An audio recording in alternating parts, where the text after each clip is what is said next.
Всем доброго времени суток, вы на канале Дача Лайф, и сегодня тема нашего разговора это защита углошлифовальной машинки, болгарки, кто как хочет называть, пускай так называет, потому что, честно сказать, комментарии поступают разные, что вы болгарку обозвали УШМ, УШМ обозвали болгарку, поэтому называйте как хотите. Суть в чем, что углошлифовальная машинка, мне так больше нравится называть, это все-таки ее паспортные данные, предназначена для очень многофункциональной работы. И насадок существует великое множество. Она обрабатывает бетон, камень, там, гранит, обрабатывает металл, обрабатывает древесину, ну, пересчитать пластик, там, очень много. К ней насадки существуют совершенно разного профиля.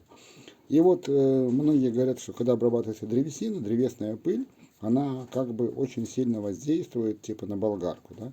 Для этого многие вот такое приспособление применяют, вот я уже заранее, обычно вот женский чулок, колготки, многие носки применяют и так далее, насаживают вот на эти отверстия, да, которые вентиляционные, и при этом работают. Давайте попробуем, а потом я вам объясню, в чем это все дело будет. Итак, поехали.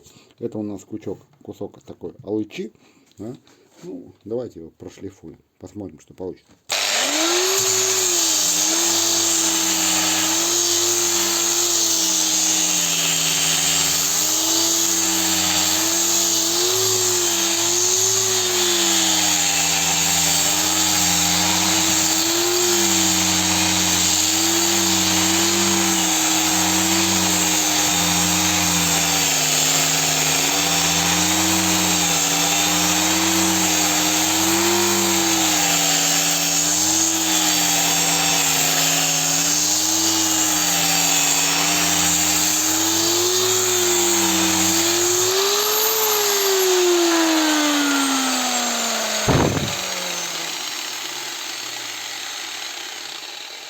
Ну вот, мы прошлифовали абсолютно небольшой участок древесины, поработали буквально пару секунд.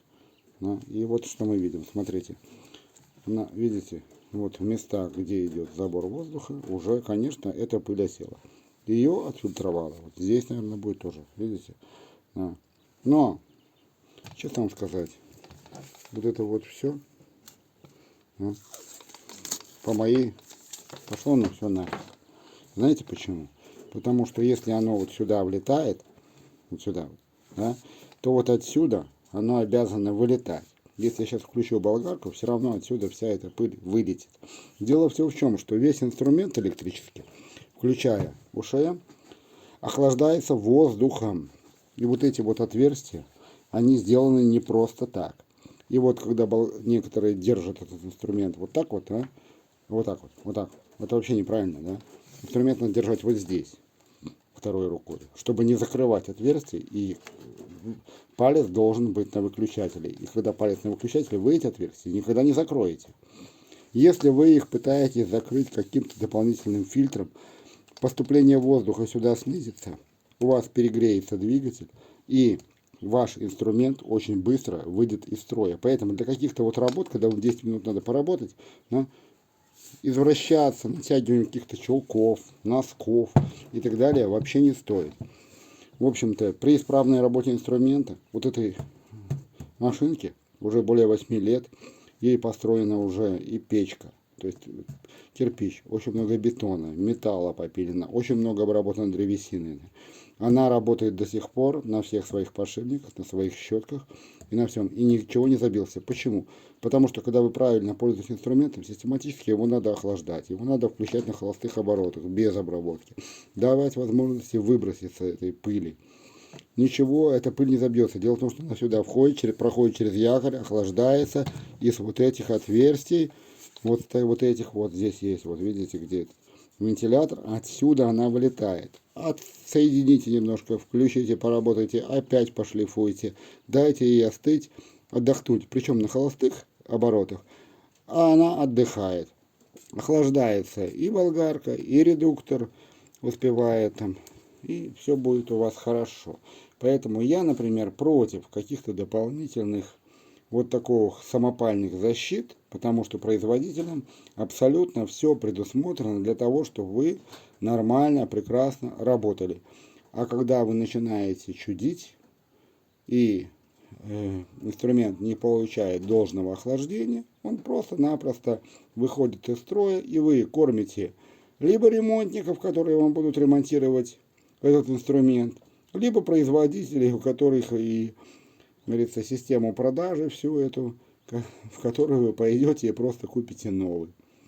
Так что, как говорится, я против этого всего, высказывайте свое мнение на этот счет. Но я думаю, что все это лишнее. Как бы у меня в практике был случай один выхода из строя инструмента, именно по причине неохлаждения якоря, это была электропила. Но там была другая неисправность. Там сломался масляный насос, и масло пошло внутрь двигателя. Из-за этого стружечка и вот эта мелкая пыль через вентиляцию не пролетала, а осаживалась внутри двигателя. Но там было масло. Этого быть и должно. То есть там уже одна неисправность повела за собой другую. Но в отношении шлифмашинок, использования носков, чулков и так далее, я категорически против.